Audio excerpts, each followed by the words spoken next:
Thank you all very much for coming back for lunch to listen to this. I'm going to talk about some trends that we see globally in digital commerce, and it's a bit of a meander around the whole payment space and commerce space and what's happening in it and what's happening in a technology environment, what's happening in a payments environment, and hopefully you'll find that of some interest. Just very quickly, Edgar, Dunn and Company is a strategy consulting house. We're a global firm. We only work in the payment space, and we sort of say it's about value exchange. The facilitation of value exchange, however you want to do it, is an area where we consult in. So the physical to the digital change was actually already described by Nicholas Negroponte in 1995 when he published this book called Being Digital. And I like the quote that he came up with and said already there, nearly 20 years ago, that the book is made of unwieldy atoms. It's a physical thing that will probably be replaced by a digital copy by the time anyone's going to read his book. So he wasn't very hopeful of many sales to begin with, but he foresaw the digital change that was going to happen. Now, Nicholas Negroponte is a professor at MIT in the US. He is a visionary around the digital world, the digital change that we're going through. And one of the famous initiatives that he started was the concept of a $100 computer to be provided to students in the third world, because he said we're now getting a two-speed world. We got the Western world where everything's digital, and we have the undeveloped world where they don't have a chance to keep up with this digital change. For the global benefit, we must develop this $100 computer. And before it actually became reality, it ended up costing something like $160, $180, but that was still a fraction of the cost of computers at the time. So what's happening in this migration from digital to, this is run off PowerPoint. Is it possible quickly to switch it to, this is run off PDF. Is it possible to switch it to PPT? To switch this to PowerPoint? Because there's some builds in some of these slides. Is that possible? It's a late request. 2 seconds. Because some of the stuff is going to be hidden here if we run with some of the builds that come on, so apologies for that.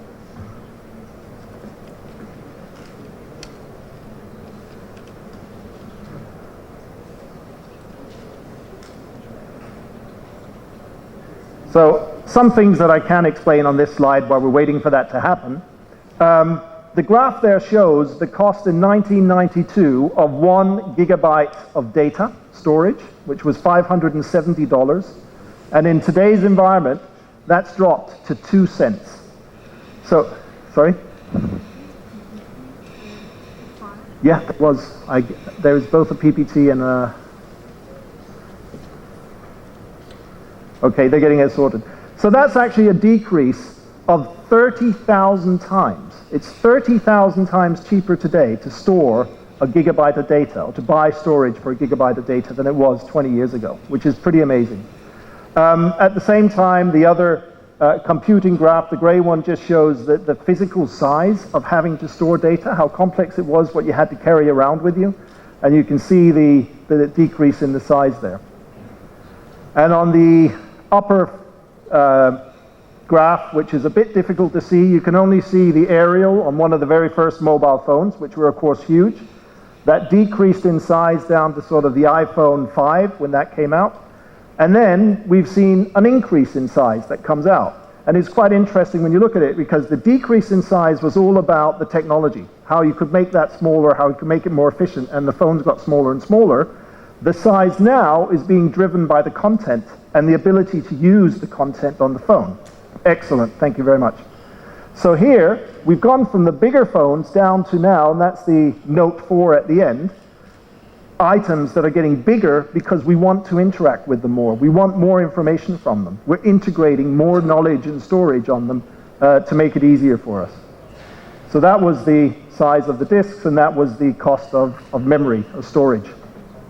If we look at other analog to digital technologies, fixed phone subscriptions are dropping drastically across the world, and those are billion numbers of subscriptions. whereas all digital measures that you can see are increasing substantially. So mobile phone subscriptions up to about 7 billion now, more than we have people in the world. Individuals using the internet is roughly up to 50% of the world population now, and fixed wired broadband shooting up in terms of the ability to provide the information to consumers. So again, as Negroponte was saying, the digital world is definitely coming, and it's coming very fast. So what does this digital world do for us? Well, one of the things is it changes our ability to adopt new technology. And so one of the measures is, when do you reach 50 million users? Well, the telephone took 38 years to reach that number. The television 13, internet 4, goes down, down, down. Android took a year to reach 1 million phone users. And Space Birds, Angry Birds, took 35 days to reach 50 million users. That's how quick the digital information age enables us to adopt new technology. But what does that mean with regards to payment space? Well, we estimate that within 10 years, up to 50 billion devices will be connected to the internet, up from about 5 billion today. And these devices, you may say, well, what's that got to do with payments? These devices are sending information about services, about things we need. You've all seen the adverts for the smart refrigerator that sees that you used the last bit of milk, and therefore it tots up, you need to buy some more milk. It could get that directly delivered to your home from the retailer. That type of information will impact our use of payments in the future. We also estimate that within those same 10 years, the number of payments initiated by a mobile device will exceed the ones that we currently have from plastic cards. So these information exchanges will often happen with a payments piece embedded in them to enable the transaction to take place. Also, the digital change enables the value chain of a lot of industries to be disrupted. So Airbnb, they have a split model now on how they charge people, which was relatively interesting. So the host pays about 3% and the guest pays 6 to 12%. But also they redefined the business. If you wanted to go and travel and stay in another city, you would have to find some kind of hotel or hostel or somewhere to stay. Now you can rent from individuals and rent directly into their flat or the whole flat or a room or whatever, and they're facilitating that change of the business model. Others that are doing the same, Uber, which is basically enabling taxi services to happen in a, they say, much more efficient way, and redefining the business model, down to the extent that if you are in New York and it's really bad weather, they have what they call a multiplier. If there's very high demand on the Uber taxis, they multiply the fee that you have to pay, and the multiplier goes up to a factor of 7. So if it's really difficult to get a taxi, you will pay 7 times as much over Uber than you would do if you could just stop a taxi on the street. But they looked at demand and supply. We can price it that way. Quite interesting. Other digital disruptors, which no doubt you've read about, is Apple Pay and how that works. And we'll return to that a little later, because in my eyes, that's not really a disruptor. And I'll tell you why I don't think it is. Payments innovation. 1950s was when payment cards were invented. Diner's card was the first one that was put into existence in New York to enable people to eat at restaurants when they didn't necessarily have cash with them. But basically, up to year 2000, that was pretty much it. That's how we used it. We used the cards. And then suddenly, the digital age arrived. And we have this huge explosion of activity of inventing new ways of paying and enabling us to exchange the information required around a transaction. If we look at what that meant regarding companies, then we have a number of traditional payments companies in the middle there: Visa, MasterCard, UnionPay, Amex, you know them. PayPal we put in there because they're pretty old hat now. They're not really that modern. The clearinghouse up there is an ACH payment, which is the other big payment services provider in parallel with the cards world. And around that, we've now got all of these other companies that are popping up and taking a bit of the payment space and maybe addressing a small part of the value chain or maybe a larger part. So for example, of interest, ones we can mention in there, MCX, that is a club of American retailers who want to create a payments network to compete with MasterCard and Visa and Amex, because they're saying your payment services are too expensive. So we're going to start our own, and we're going to make them more cost efficient for retailers. Others we have in there, M-Pesa, you may well have heard of, very big in the African continent. They looked at payments as a different thing. It was about transporting money in a secure manner, and their big competitive advantage was they had a distribution network, because they had representatives in all villages to sell mobile phones and service customers. Banks did not have any bank branches in villages, but what they allowed you to do was, if you took your cows 50 kilometers away to sell them at a market, they would allow you to load your phone with the value of what you got from the cows, go back to your village, and then cash in those minutes and get the cash out again, which was a branch network distribution and a safe way of moving money. And you could also, of course, send to someone else, P2P and stuff like that, where they had an enormous competitive advantage in terms of distribution network. So that was an interesting one. What else do we have on here? Ideal is a Dutch payment system where you actually use your bank account and your direct debit mandate to make a payment to a retailer that's been put in place. Again, that's an example we'll return to a little later on.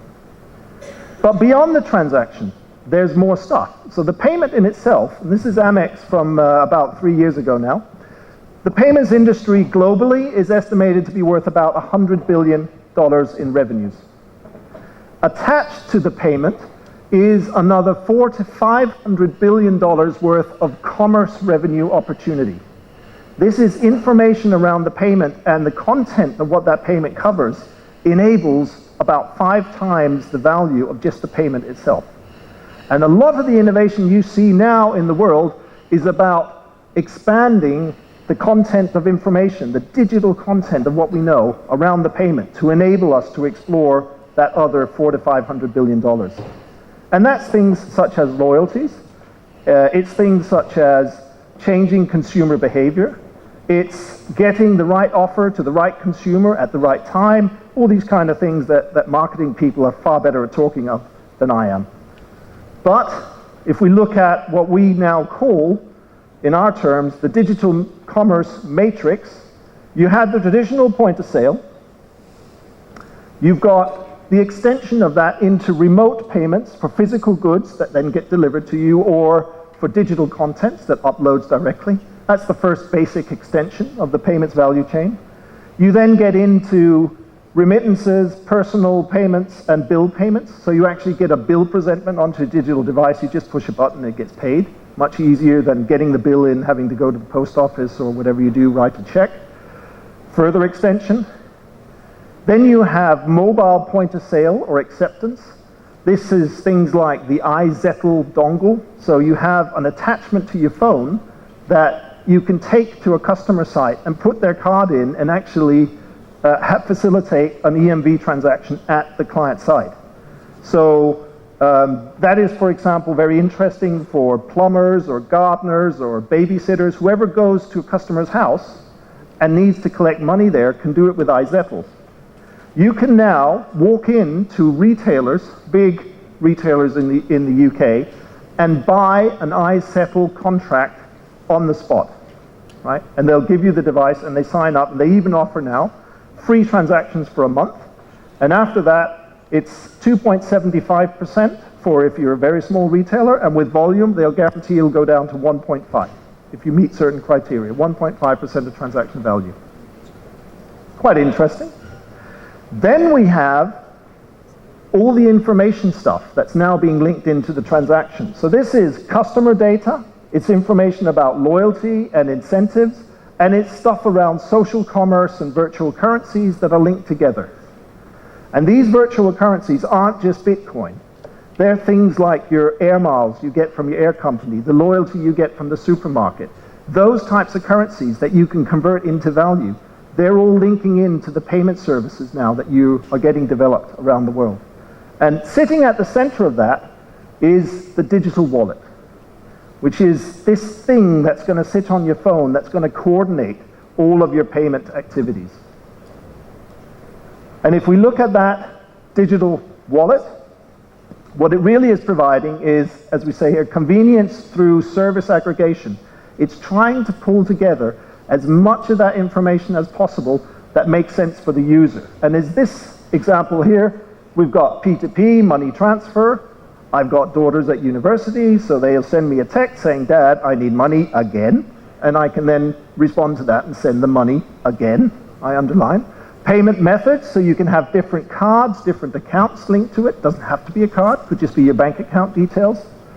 It enables you to do financial management. You can get statements there directly. You can see exactly what your balances are. You can do coupons that you get in terms of rewards and the management of those. You can do price checking. Now some of the bigger retailers in digital goods like TVs and radios and stuff, they say that about 40 to 60% of their customers now are actually in the shop looking at a good, just checking where they can get it elsewhere cheaper, right? And most of them just ordering it rather than asking the retailer, would you beat this price? Which actually in many instances they would. But that happens now. 60% roughly are doing that. Tickets and passes, so your bus or if you've got a concert ticket, this can all be linked into it. Loyalty programs, rewards are all, again, built into this sort of digital wallet. So we're seeing that full extension around the payments piece. Then the current favorite that's out there, everyone's talking about, is Apple Pay. So you can either pay with a phone or with a watch if it's an iPhone 6. And if you have an iPhone 5, you can pay with a phone and the paired watch device. And that's because the iPhone 5 doesn't have near-field communication, so you need the watch for that. But you can have the app sitting on iPhone 5 itself. So people are talking about this, really excited about it, and it's going to take over the world, according to some people. But one of the big problems with it is that if you're in the US, Apple has 60% market share of smartphones. That's pretty good. And therefore, when they roll out a payment service, just about a big proportion of the population can use it. In the rest of the world, Apple's smartphone market share is 20%.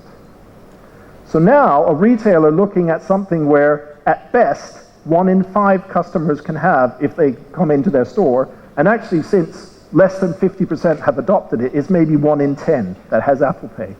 Is that interesting? Maybe not.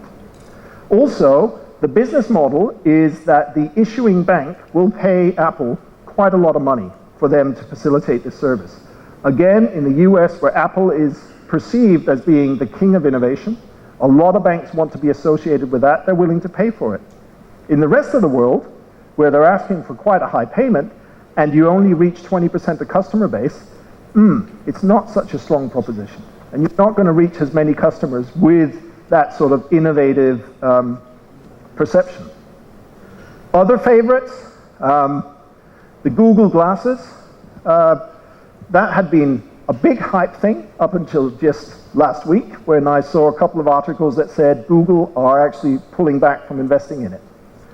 And apparently, the speculation was the little device there gets in the way of eye contact. So people wearing the glasses can't actually socially interact with other humans. And that has become an insurmountable problem. So Apple are actually pulling back from it. They're saying it's technology getting in the way of human interaction. Maybe not so good. Another favorite of mine, Sony. Sony launched these smart wigs, right? So you wear your wig, and you get an email that comes in, and it goes, or whatever it does, and you know the email's there. You can go and look at your phone, right? I think two things I really love about it is I'd like to get that shiny blue one at the end there and wear it in front of my daughters, and they'd probably be very shocked. That would be good. The second is, if I ever go on I Want to Be a Millionaire, I want someone in the background feeding me the information through this wig. Apart from that, I think it suffers from some of the same problems of the glasses. If I'm wearing one of them, no one wants social interaction with me in any way, which they may not want in any case anyway. So let's look at some of the more sort of realistic things. Beacons. So using near field or Bluetooth low energy technology on the phone, the retailers can over short distances track where you are and what you're doing. And there's 4 levels of interaction that they see right now and people are working on trying to provide through that. One is you're walking outside the store and it'll tell you, whoops, wait a minute, I got a special offer, it's exactly what you need. For women, that's very complex because they buy a lot of different things. For men, all it has to do is bzz, beer. Oh yeah, right, I forgot I had to buy that. So in they go to the store. It can then check them in, send them any coupons and rebate things that they have on offer at that time. It can track them through the store and actually buzz and tell them, actually it's here, the beer is, don't forget that, and get the beer out. And then it can enable you to actually just walk out the store and pay if you've got your device, your payment device is set into it, okay? So again, retailers are quite excited about this. There's savings in number of employees they need because of the payments device being, the payments facilitation. Much better interaction with the customer if you have the data to do that. Then we have another area that's coming up now, which is how do we make all this stuff safe? Because we want to make sure that the person who's paying is the person who intends to pay, and that leads us down to biometrics. And biometrics was very hot 10, 15 years ago. And a lot of people were very, very nervous about giving personal details away, especially your biometrics. Now, apparently, people are more than happy to put everything in their life on Facebook and stuff, and it seems that the social problems around sharing biometric data is going down. People's resistance is going down. So by sharing biometric, which could be voice, retina, fingerprint, all kinds of different areas, we can now ensure that the person that's paying is in fact the person that intends to pay. And on the Apple Pay function, it's actually you enable it with your fingerprint on the little button, right? And it ensures that it is you that does that. A little warning here, sometimes you have to be more careful than other times. In South Africa, minors were paid with prepaid cards and identified themselves with their thumbprint. So they went up, put the card in, put their thumb on the sensor, and then it pushed out their salary. That happened until they found a miner who had 2 extra thumbs in his pocket. So then they put a temperature sensor on to make sure that the thumb was alive. But okay, we live and learn, right? You can make mistakes here. 2 things about payments then. We've got a receiver of a payment, the merchant, we've got a consumer. So the classical card model we know, and that's used in sort of everyday transactions. The benefit for the receiver of the payment is the card system enables you to authorize a transaction. So the merchant knows he's going to receive the money. Then we also have what we call ACH, automated clearinghouse payments. In this case, the merchant does not necessarily know they're going to get the payment because you post a request for payment, it gets processed in batch overnight, and next morning the payment will be in. So if it's delayed delivery of goods, it works. If it's immediate handing over of goods to the client, the merchant's taking a risk. Well, what's happening now with the digital revolution is the ACH network is going real time. So actually the transaction can happen there and then the ACH network becomes a direct competitor at point of sale. The second thing that's happening on ACH is most systems around the world are now going to have to be rebuilt to follow what's called ISO 20022, which is a new standard for the communications protocol, and that enables the payment service tracks here to process much more content around the transaction. So that could be goods that are in the basket, it could be time of the day, the person who's doing it. All this information that enables those 500 billion to be exploited could also become part of that messaging system. And just a couple of slides more, because I realize I'm a little over time. So around these ACH payments and the card payments, we now have all these companies that are emerging that are enabling what we see as innovative payment services. But in reality, they're not that innovative because most of them are just running on these old tracks that have been in place for generations. And when we see the innovation in these tracks, the ACH and the cards, based on ISO 2022, then I think we'll really see some clear innovation coming in. And when I criticized Apple Pay before, Apple Pay just operates on the Visa and the MasterCard and other card payment networks. They add nothing new to it. All it is a front-end tap that uses your fingerprint. But it's just the interface to the system that's slightly changed. To me, that's not real innovation. I want to see innovation on the backbone components of the payments industry, because then I think we're going to release that 400 to 500 billion. Two little warnings, or one warning here, and then we'll go to who's going to drive this. In terms of costs, we see globally a lot of regulation in payments now. And generally, the regulation in payments is pushing the cost of payments acceptance down. It does that by regulating a fee that exists between the acquirer and the issuer called interchange. But that means that the operators of the payment systems, traditionally the banks, are getting less revenue. That also means that if they get less revenue from the payments, and Australia is the example we put up here, in that case, you have to take more money out of your customers directly if you're going to retain the same profit margin. And we saw in Australia that post-regulation that brought down interchange, annual card fees went up by about 40%, reward fees went up about 43%, and the average fee revenue on personal credit cards, these were penalty fees, late payment fees, that type of thing, went up by about 100%. So you as a consumer end up paying more, the retailer pays less. That's how it's been. But the real threat is, if we push down the revenue to the banks, who's going to innovate to get payments into the next century? Well, maybe next decade will be good enough.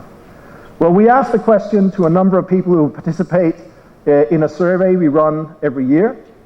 And we sort of see in our most recent survey, 2014, established alternative players are now, together with emerging alternative players, seen as the drivers. The 91% of respondents believe that's where we're going to see the change coming from. The traditional card networks and banks are down at 82, and banks down at 70% now because of the lower revenues around this. There's not as much to reinvest back into it. And the web-related companies sort of sitting in the middle. We've seen a couple of initiatives at some stages, but then they stopped and they've dropped out again. So we're not so hopeful there. So for the immediate future, some of these, what we call alternative players, are probably who you need to keep your eyes on. So that was all from me. Thank you very much for your attention, and apologies for running over.